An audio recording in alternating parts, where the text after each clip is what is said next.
Okay, I want to make another video, and in this video I want to demonstrate how to get back to Earth from the moon. And to do that, I'm going to use the Brighton Beach scenario located in the Delta Glider folder. That way, if you like, you can follow along. Before I get into that, I just want to briefly explain what it is that I'm going to do, because this method is terrible, but I just want to explain why this works, at least try to explain it. In the middle of this graphic that I made, it's a very crude graphic, we've got the Earth, and this ring around the Earth is intended to be the orbital path of the moon around the Earth. And this little circle here in the center is intended to represent the moon itself. And finally, this ring around the moon is intended to represent the moon's gravitational field. This would be its sphere of influence, its SOI. In order to get back to the Earth, the interesting thing is that all we really have to do is break out of the moon's SOI. We have to get out of its sphere of influence. As long as we get outside of the moon's sphere of influence, then getting back to Earth simply becomes a matter of adjusting our periapsis and our apoapsis. Because the Earth's sphere of influence is way out here. It's much larger. So it really doesn't matter how we get away from the moon. We could go this direction, we could go this direction, and we could even go this direction. It doesn't matter how we get away from the moon, as long as we get away from it, as long as we break away from that sphere of influence. So we could end up on some really awkward orbit that's got us going like this, or like that, or whatever. It doesn't matter, as long as we're out of the sphere of influence. So that's what I want to demonstrate here. So again, I'm going to go to the Delta Glider folder, choose the Brighton Beach scenario, and hit Launch Orbiter.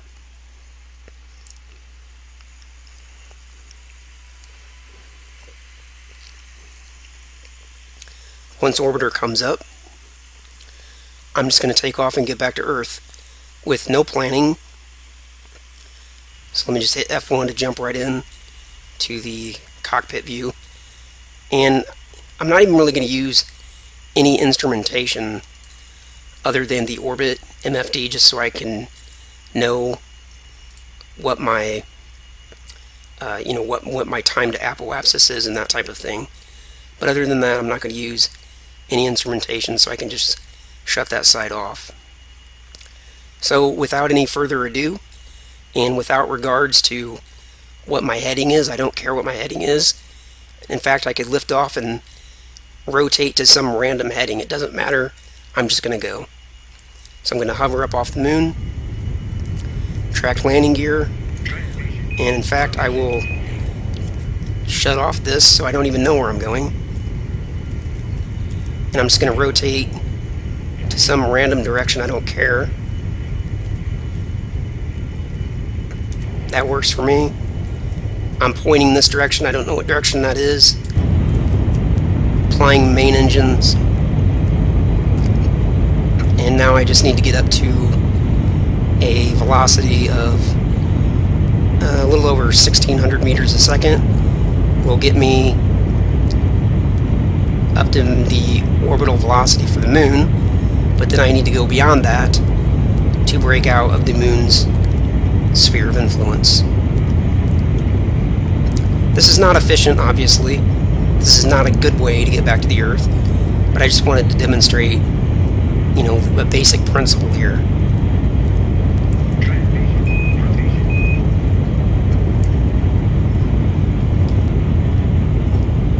Turn off my hover engines, I forgot I had them on.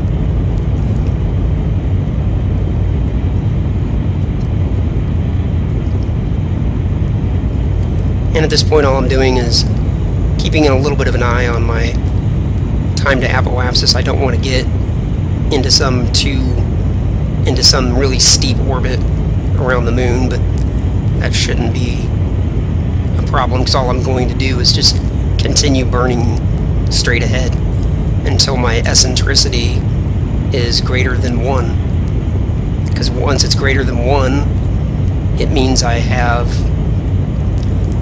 a non-orbit. It means I've broken out of the moon's.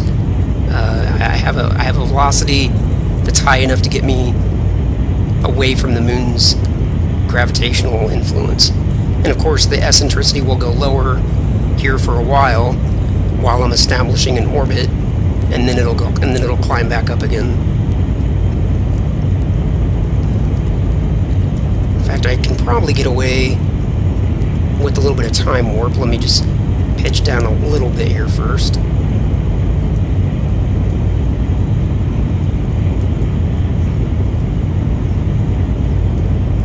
I don't remember if I got an autopilot on or not. Let me check something here. Yeah, I've still got that autopilot on. Let me turn that off.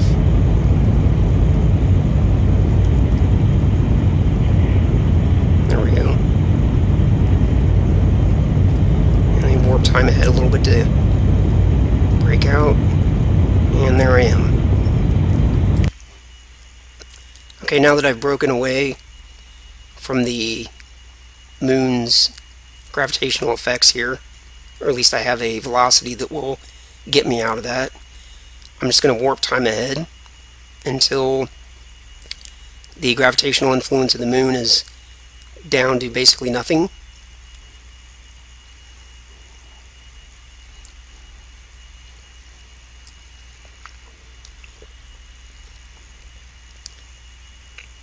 Okay, that's good enough for that. Now let me reference the Earth, and you can see that I have this very elliptical orbit around the Earth. And basically, if you understand the very basics of orbital mechanics, then you should very easily be able to realize how to get back to Earth at this point.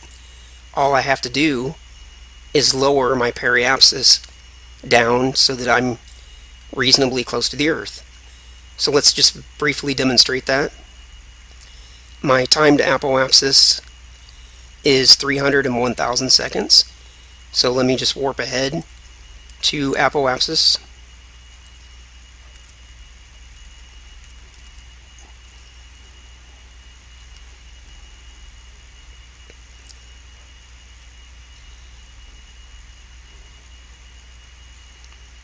Getting close. Oops, I almost overshot.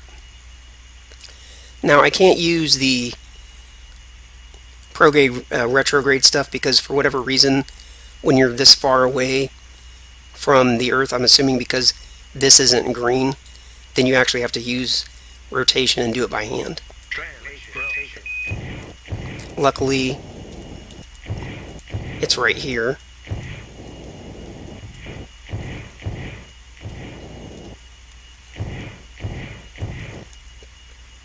What would happen if I clicked prograde would be that the autopilot would put me in the prograde position based on my orbit around the sun.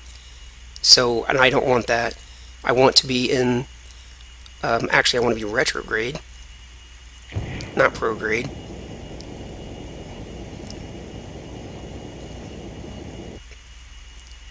There's the Earth.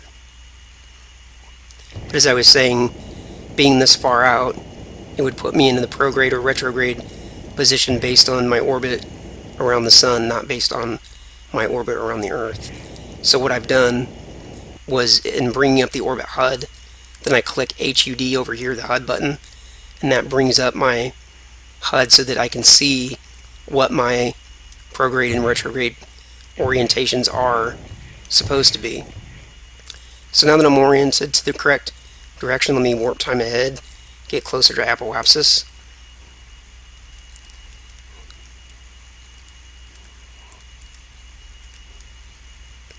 It's probably getting close enough. And let's just fire engines and bring down periapsis.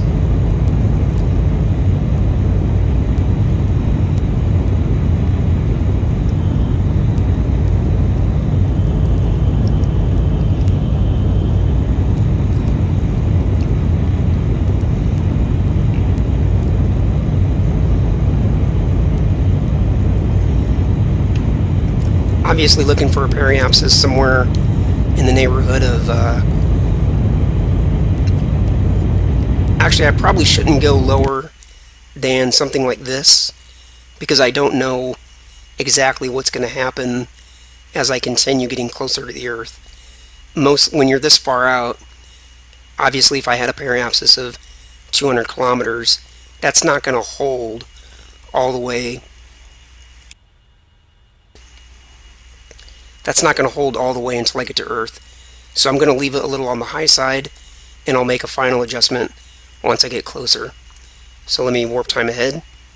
Looks like it's continuing to climb, so a periapsis of like negative 200 might have been good. But I'll fix this later on. Getting into the Earth's... Oh my gosh. I used so much time warpage I skipped around. Or I went around. That's okay. I will just continue to go back out to apoapsis and come back around and just pretend that didn't happen.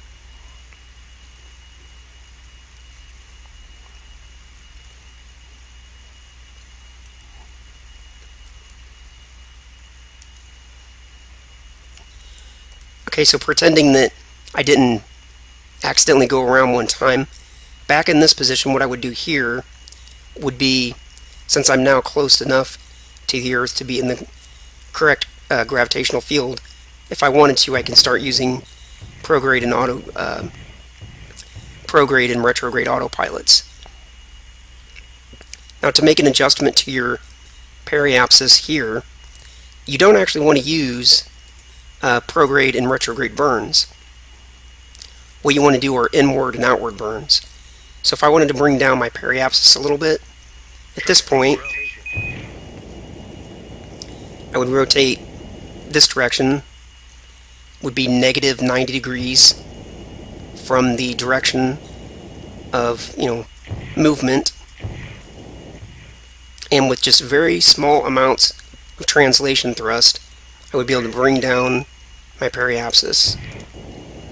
So let's get a target of 200 kilometers. Use a little bit of main engine.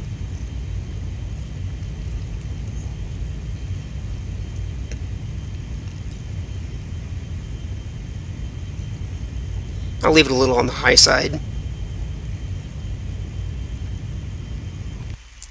just in case it continues to change as I get closer. And now, warp ahead to periapsis.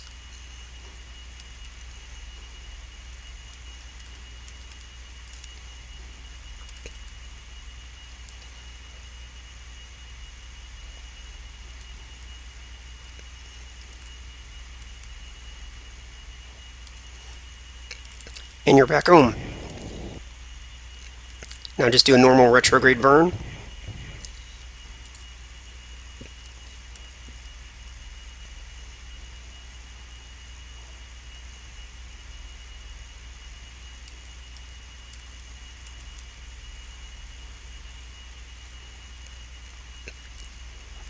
Going to start retrograde burn here in a second.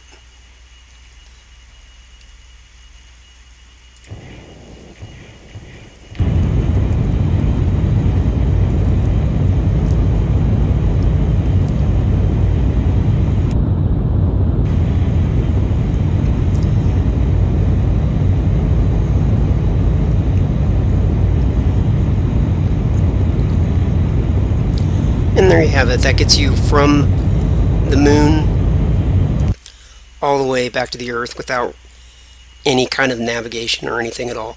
Again, it's a horrible method, but it just kind of makes the point that, getting back to the Earth from the moon doesn't require any sophisticated navigation. It's just, if you understand the orbital elements, that's far more important. So in another video, I'm going to show how to do it more elegantly using TransX. Outside of the moon's sphere of influence, then getting back to Earth simply becomes a matter of adjusting our periapsis and our apoapsis. Because the Earth's sphere of influence is way out here. It's much larger. So it really doesn't matter how we get away from the moon. And this ring around the Earth is intended to be the orbital path of the moon around the Earth. And this little circle here in the center is intended to represent the moon itself. And finally, this ring around the moon is intended to represent the moon's.